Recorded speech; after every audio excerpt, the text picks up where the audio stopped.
Sometimes the most powerful people need the biggest lessons in humility. That cold November morning, Police Chief Thomas Bradley walked into my courtroom and announced that cops don't get tickets. 30 minutes later, he walked out understanding that badges don't buy immunity from consequences. It started with what should have been routine police business. Officer Lisa Chen, 7 years on the force, spotless record, pulls over a speeding vehicle on Broad Street during morning rush hour. The car's doing 55 in a 30 zone, weaving through traffic like a madman, nearly clipping a school bus full of kids. When Officer Chen approaches the driver's window, the man behind the wheel doesn't reach for his license. Instead, he flashes a police badge and says 5 words that would change everything. "Do you know who I am?" The driver is Police Chief Thomas Bradley himself, not responding to an emergency, not pursuing a suspect, just running late for a golf appointment at his country club. But instead of taking responsibility for endangering children, he expects Officer Chen to pretend it never happened. "Chief Bradley," Officer Chen says respectfully, "I clocked you doing 55 in a 30 zone. You nearly hit that school bus back there." "Officer Chen," Bradley replies with that tone supervisors use when they're not really asking, "I think we both know how this works. Professional courtesy. Let's just forget this happened." Professional courtesy. The magic phrase corrupt cops use to escape accountability, but Officer Chen has integrity that can't be bought with rank or intimidation. "Chief, with respect, I have to write this citation. You were endangering school children." That's when Bradley's mask slips completely. "Officer Chen," he says, his voice getting cold and threatening, "let me explain something to you. Cops don't get tickets. That's not how the system works. You write me a ticket, and I'll make sure you spend the rest of your career directing traffic at construction sites." Direct threat, abuse of authority, using official position to escape consequences for endangering children's lives. But Officer Chen doesn't back down. She writes the ticket anyway, because that's what honest cops do when they see corruption in action. The next morning, Officer Chen gets summoned to Internal Affairs. Chief Bradley has filed a formal complaint against her, alleging insubordination, failure to recognize command authority, and conduct unbecoming an officer. But here's what Bradley didn't count on. Officer Chen recorded the entire interaction on her body camera. Every word, every threat, every abuse of power, all captured on department equipment. When IA reviews the footage, they don't see insubordination. They see a chief threatening an honest officer for doing her job. Captain Rodriguez, decent man with 25 years' experience, makes the call that changes everything. Instead of disciplining Officer Chen, he forwards the case to me for judicial review. Because when police chiefs threaten officers for writing legitimate tickets, that's not internal discipline, that's criminal abuse of office. So there I am, Tuesday morning, reviewing Bradley's case file over Christina's strong coffee. Speeding in a school zone, threatening a police officer, abuse of official position, and filing false reports. This isn't just traffic violations anymore. This is systematic corruption at the highest level. But the case file reveals something even more disturbing. Over the past 3 years, Chief Bradley has received 22 professional courtesy warnings from other departments. 22 times he's been caught speeding, running red lights, driving recklessly, and 22 times he's walked away without consequences because of his badge. More troubling, Internal Affairs discovers a pattern of retaliation against officers who don't show Bradley sufficient respect. 5 officers transferred to undesirable assignments after questioning Bradley's methods. 3 officers were written up for attitude problems after refusing to void tickets for Bradley's friends. 2 officers were demoted after reporting Bradley's misuse of department vehicles for personal trips. This isn't just a corrupt chief. This is a tyrant who's been running his department like a personal kingdom where badges equal immunity and criticism equals punishment. Tuesday morning, 9:30 a.m., Chief Bradley walks into my courtroom like he's arriving at a police ceremony. uniform perfectly pressed, chest full of commendations, carrying himself with the confidence of someone who's never faced real consequences. His lawyer follows behind, expensive private attorney, not the union rep who usually handles police matters. Thomas Bradley, Christina calls, speeding in a school zone, threatening a police officer, abuse of official position. Up he walks, and immediately I can see he expects this to go his way. Not humble like someone who made a mistake. Not respectful like a public servant facing accountability. Just mildly annoyed that he has to waste his time on this formality. Chief Bradley, I begin, looking at his extensive case file.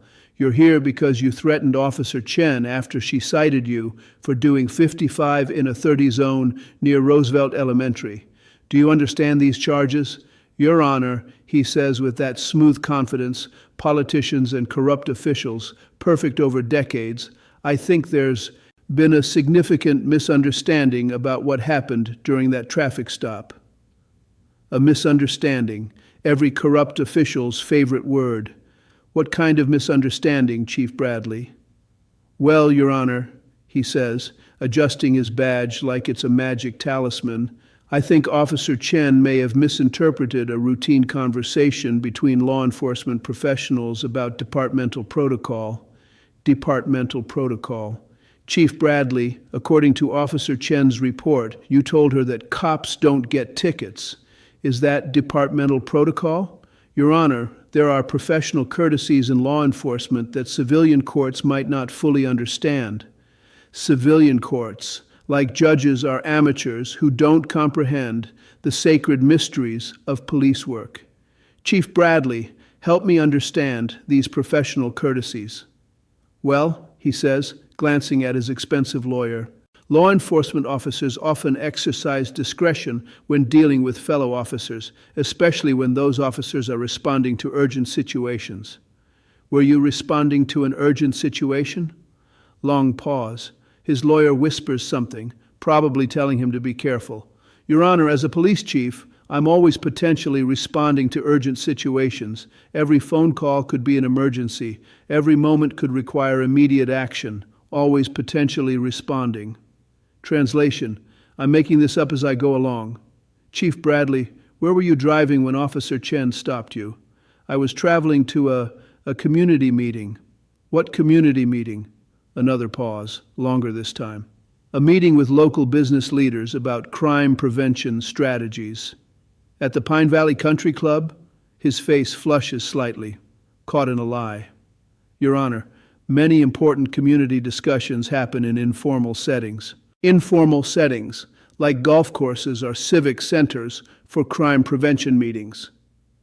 Chief Bradley, according to your calendar, you had a 9 a.m. tea time. Was that part of the crime prevention strategy? Your Honor, his lawyer jumps in. My client's schedule and appointments are not relevant to a simple traffic citation. Counselor, I reply, your client's truthfulness is absolutely relevant when he's charged with abuse of office. That's when Bradley decides to show his true colors. Your Honor, he says, his voice getting harder, more authoritative, I think you're overstepping your jurisdiction here. Municipal judges don't interrogate police chiefs about operational decisions. Overstepping my jurisdiction. Chief Bradley, are you telling this court what it can and cannot investigate? I'm telling this court that police chiefs have authority and discretion that traffic court judges might not appreciate. We make split-second decisions about life and death. We don't have time to worry about speed limits when public safety is at stake. Public safety.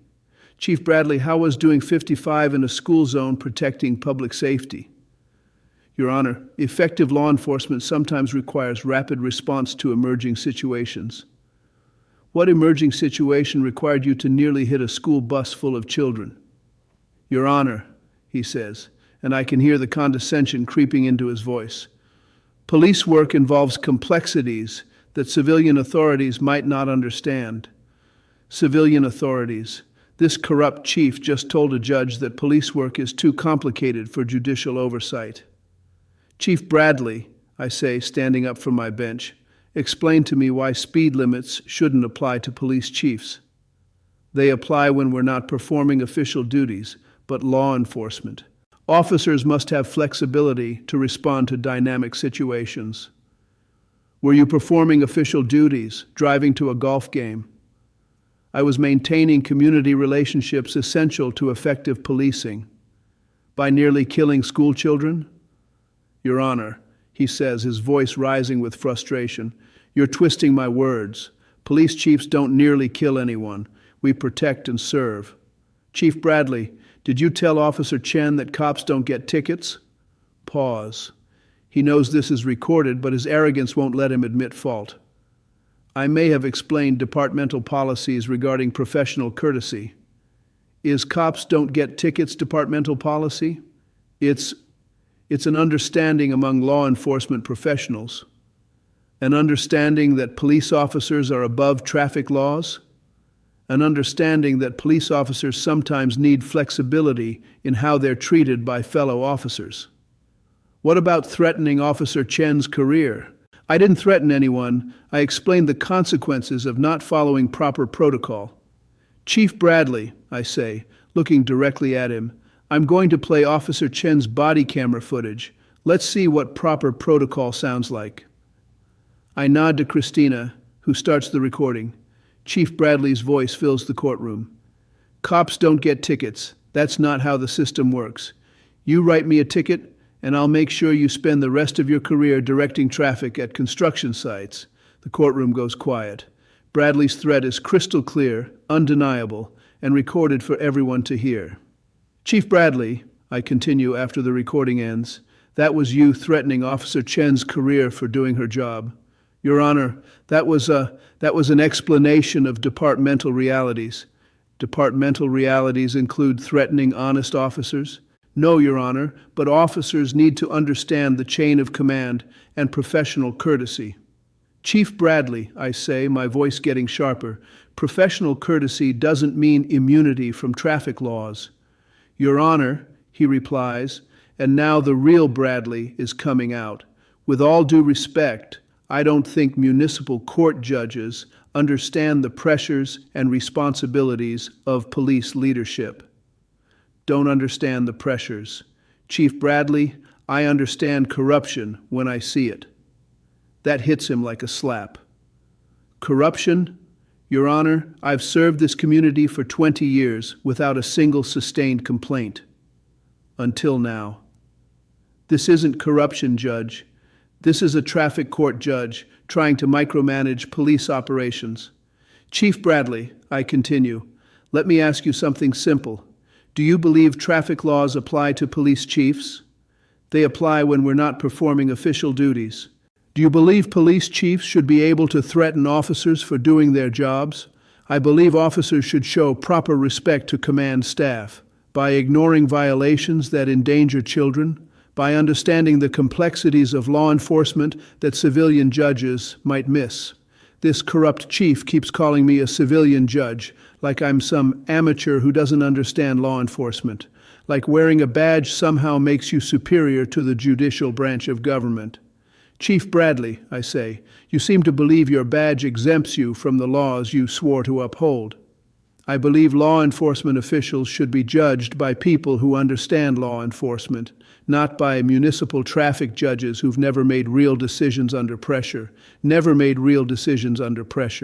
This corrupt official thinks judicial experience is somehow inferior to police experience.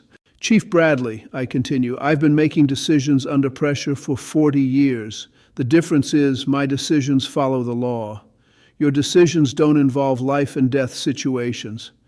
Chief Bradley, every decision I make affects people's lives, their freedom, their families.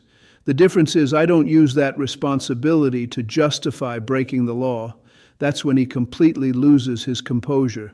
Judge, he shouts, you have no idea what it's like to run a police department. You sit in this courtroom all day, dealing with traffic tickets, while real police officers risk their lives protecting ungrateful citizens. Ungrateful citizens. This corrupt chief just revealed what he really thinks about the people he's supposed to serve. Chief Bradley, I say calmly, are the parents of those school children ungrateful for wanting you to obey speed limits? That's not what I meant. Is Officer Chen ungrateful for doing her job honestly? Officer Chen doesn't understand departmental priorities. And what are those priorities, Chief? Effective law enforcement that keeps this community safe. By threatening honest officers who hold you accountable? By maintaining command structure and discipline? Chief Bradley, I say, standing up again, let me show you what real discipline looks like. I sentence him to the maximum penalties allowed by law. For speeding in a school zone, $750 fine and 1-year license suspension. For threatening a police officer, $2,500 fine and 60 days in jail. For abuse of official position, $2,500 fine and 90 days in jail. For filing false reports, $1,000 fine and 30 days in jail. Consecutive sentences. Total, 6 months in jail, $5,750 in fines, loss of driving privileges for 1 year. But most importantly, I immediately recommend to the State Police Certification Board that Bradley's law enforcement credentials be permanently revoked. Bradley's face goes white. You can't do this. I'm a police chief. I have 20 years of service. Not anymore. This is insane. You're destroying my career over a traffic ticket. Chief Bradley, I'm holding you accountable for corruption, not traffic violations. I demand you recuse yourself. I demand a real hearing. Chief Bradley, I say, as the bailiff approaches with handcuffs, this is a real hearing with real consequences. This won't stand. I know the mayor. I know city council. I know judges. Those connections might have protected you before, but they can't protect you from evidence. As they lead him away in handcuffs, Bradley keeps shouting about his rights, his service record, his connections, but for the first time in his corrupt career, none of that matters. After they removed him, the courtroom stayed quiet. Other defendants seemed to be processing what they'd witnessed. A police chief held to the same standards as everyone else. Officer Chen, who'd been watching from the gallery, approached my bench after court adjourned. Your Honor, she said, thank you for showing that integrity matters more than rank. Officer Chen, I replied, honest cops like you are why law enforcement still has credibility. Today's ruling protects officers who do their jobs with honor. 6 months later, former Chief Bradley was released from jail. His law enforcement certification had been permanently revoked. The new chief, Captain Rodriguez, implemented comprehensive reforms: body cameras for all officers, civilian oversight, zero tolerance for professional courtesy abuse. Officer Chen was promoted to detective. The officers Bradley had retaliated against were restored to proper positions with commendations for their integrity. A year later, I received a letter from a police academy instructor. Judge Caprio, I use your Bradley ruling to teach recruits that badges create responsibility, not immunity. Thank you for showing that cops don't get tickets is corruption, not courtesy. Bradley learned that saying cops don't get tickets doesn't make it true, that badges are meant to serve justice, not escape it, that in America nobody is above the law, especially those sworn to uphold it. My father always told me, Frank, the uniform doesn't make you better than other people, it makes you responsible to them. Chief Bradley forgot that lesson and paid the price with his career, his freedom, and his reputation. I'm Frank Caprio. Remember, when law enforcement thinks it's above the law,